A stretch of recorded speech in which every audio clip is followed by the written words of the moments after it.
大家好，我係 Philip 啊。咁 85mm 咧，大家好多人都會攞嚟影人像啦。咁嗰影人像咧，梗係要揾阿 Swing 咧同我哋試下用 80mm 去影。咁更加準備咗咧 Sony 嘅 G Master 85.1.4同埋 Sony E-mount 嘅蔡司85.1.8。佢究竟係插落去 Nikon 嘅機身啦，同埋呢支 Nikon Z 嘅85.1.8，大家個效果係點樣嘅？咁今日就辛苦阿 Swing 咧去幫我哋去影相啦。咁我哋就去影啦。原本咧我都預咗可能有機會落雨嘅，但係冇諗過真係落到咧，即係黐咗線啊！橫風橫雨，你睇下真係打風一樣啊！咁啊，所以今日嘅影片咧都辛苦阿 Swing 啦，咁同埋咧都唯有盡量影啦，我哋唯有就係咁啦。所以啊，希望大家咧記得撳個 like 啦、share 啦、subscribe 個 channel 啦，咁啊支持下我留言俾我啊，或者有問題記得問我啦。咁原本啊，我有打算咧用呢4支做比較嘅，咁因為咧話晒當年 Otus 咧都係咧就叫鏡王啊嘛，咁但係咧我今次咧都係集中翻喺自動對焦上面。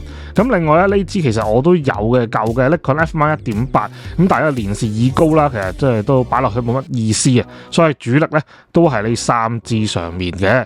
咁而佢哋3支鏡咧，不如就講一講先啦。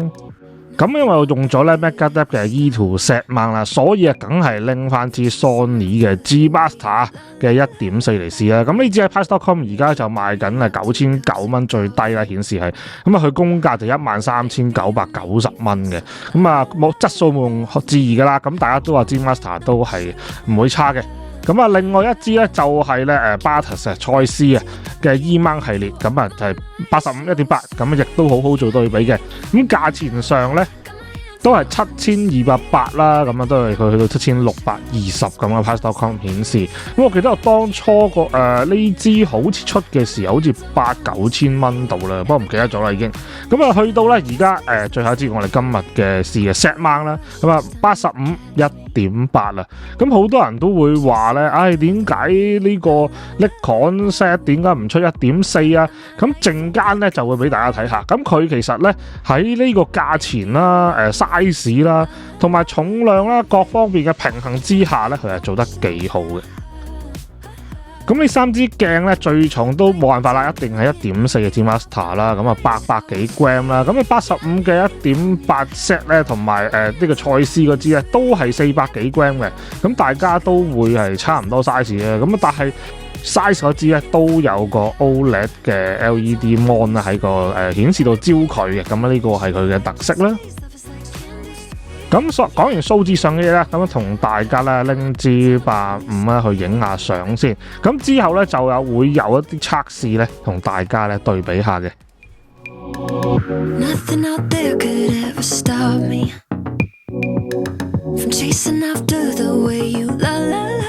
咁就有朋友仔又講過咧，點解我成日都攞部 Z9 去試？咁因為 Z9 用得太爽啦。咁但係咧因為測試咧好多朋友仔咧都可能冇 Z9 啊，咁所以攞翻咧可能 Z62 啦、Z72 咧去俾大家睇下嗰個效果，咁就俾大家參考下嘅。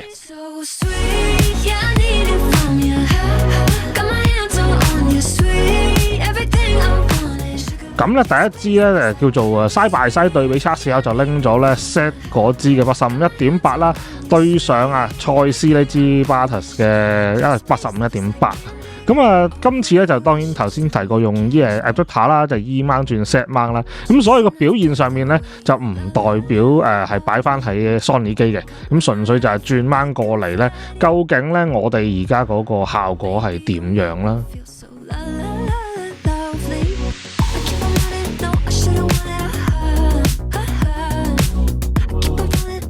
咁咧，即係嗰日又大風又大雨啦。其實阿 Swing 咧真係都幾辛苦啊。咁同埋咧，真係嘥咗咧我哋嘅化妝師咧去 set 嗰個妝啊同埋頭。不過唔緊要，咁佢本身阿 Swing 天生麗質啦，就都唔怕嘅。咁大家就去支持下佢啦，去 IG 度。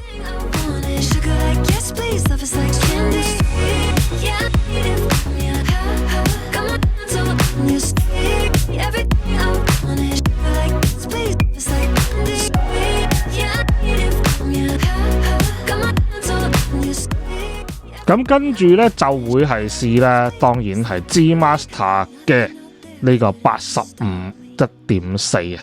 咁呢啲 GM 鏡咧其實都幾出名噶啦，因為用 Sony 咧，我諗相信冇乜人唔識呢支鏡啦。咁啊佢嘅效果咧，咁啊大家可以睇下對比下咧，究竟佢掉翻落去 set 機咧會係點樣啦。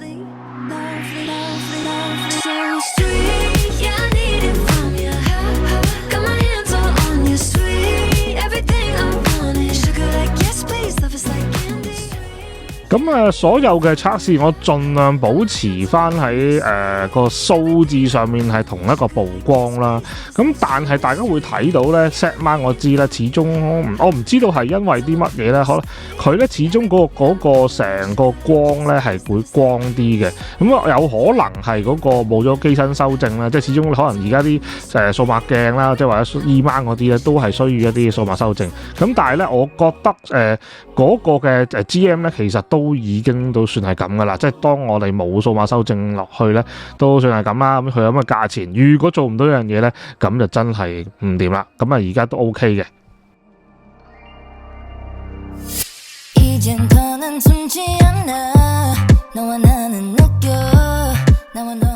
咁喺 video 測試方面咧，咁啊有個小插曲嘅，咁啊發覺咧即係85.1.4咧喺佢再 in 翻 film 嘅時候咧，就對唔翻嗰個主體。咁呢個情況咧喺之前咧呢個2875嗰個測試咧，其實都有試過。咁冇辦法嘅，咁呢個可能有機會係轉接啦，有機會係機率啦，咁太多因素會影響啦。咁呢個就呢個純粹要注意下咯，即係我覺得係我純粹我諗大家用嘅時候都唔會就咁擺部機喺度唔理佢嘅，咁你 out flow 你都會撳翻個 flow 嘅。咁呢個純粹一個極限測試，就係咧純粹就俾佢自己揾 flow 嘅時候發生嘅結果嚟嘅啫。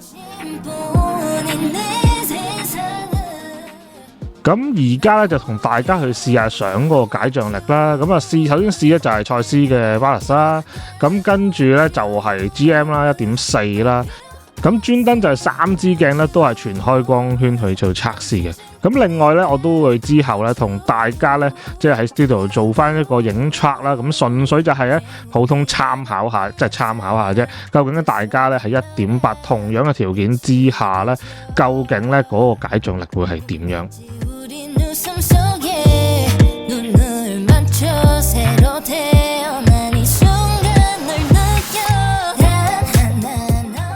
咁蔡司嗰支咧，咁唔知係咪冇咗機身修正嘅原因啦？咁啊暗角啊比較犀利。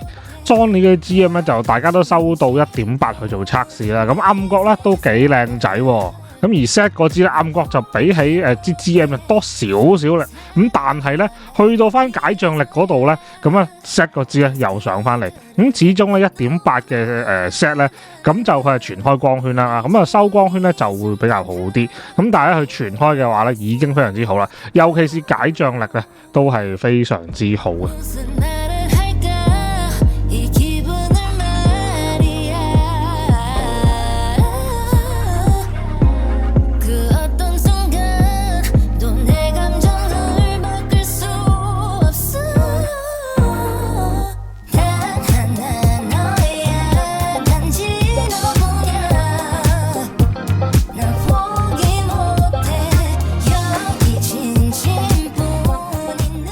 咁除咗 sharpness 啦，咁嘅質素啦，咁呢啲分別之外咧，咁其實咧有一樣嘢都大家好緊張嘅就係個博 K 效果。咁咧大家都會問啦，究竟咧 Nikon 點解啊 1.8 出到 1.2 咁啊，但係又唔會出 1.4 嘅鏡咧？咁啊佢咧就傳聞中就話咧係因為佢嘅博 K 效果啦已經差唔多達到 1.4 嘅，所以咧唔會再出 1.4。咁大家都可以睇下測試上邊咧，咁的確係咧佢嘅博 K 效果咧就會好過蔡司嗰支嘅 1.8。咁但係咧就當然啦，GM 係 1.4 真係 1.4 啦。咁啊當然個博 K 效果咧係多少少嘅。但係咧 set 嗰支嘅博 K 效果咧，的而且確係真係會好接近喎。咁冇蔡司 1.8 嗰支咁樣，但係又唔係話，當然唔係 1.4 嗰支效果，但係都非常之好啦已經。同埋唔好唔記得咧，佢係3支之中最平啊，都係5000幾蚊嘅啫。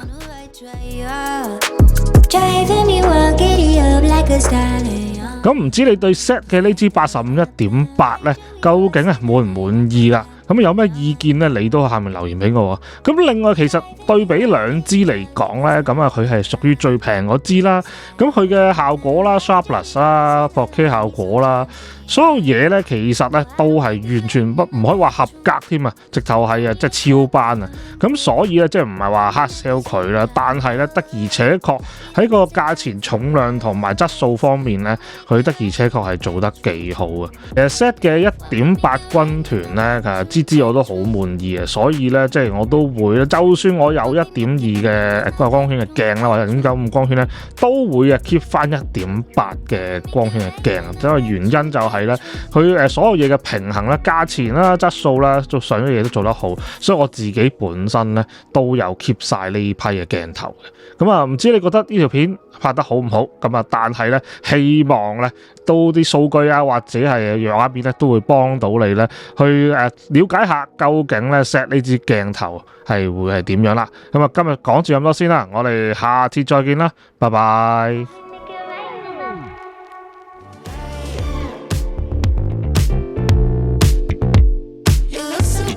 喺呢一刻咧，你仲未刪條片，你一定係 fans 嚟啦。咁俾大家個小彩蛋啦，咁就係咧攞翻支咧頭先我哋講嘅 Otus 嘅85 1.4，當年4萬幾蚊嘅蔡司鏡王啊，我當時咧都係好中意用佢嚟拍嘢嘅。咁啊，而家就對比下，究竟而家係 GM 鏡同埋 Z-mount 嘅85 1.8，大家都喺1.8光圈之下咧，究竟個效果係點啦？咁真係時代的眼淚啊！大家會睇到啦。咁啊，中心點咧都好似係差唔多嘅，但係啊，即係一去到邊位啊，真係見真章啊！即係 Otus 真係都長放喺我防潮箱入邊咧，都係好正常嘅。即係唔係話要 hard sell 佢 set 鏡啊，不過咧對比起其他兩支啦，咁佢一啲都唔會輸蝕之外咧，即係你會睇到咧 Otus 咧咁同佢嘅邊位，哇！即係4萬幾對幾千蚊，咁啊，即係冇辦法啦，時代的眼淚啊！好啦，講咗咁多先，拜拜。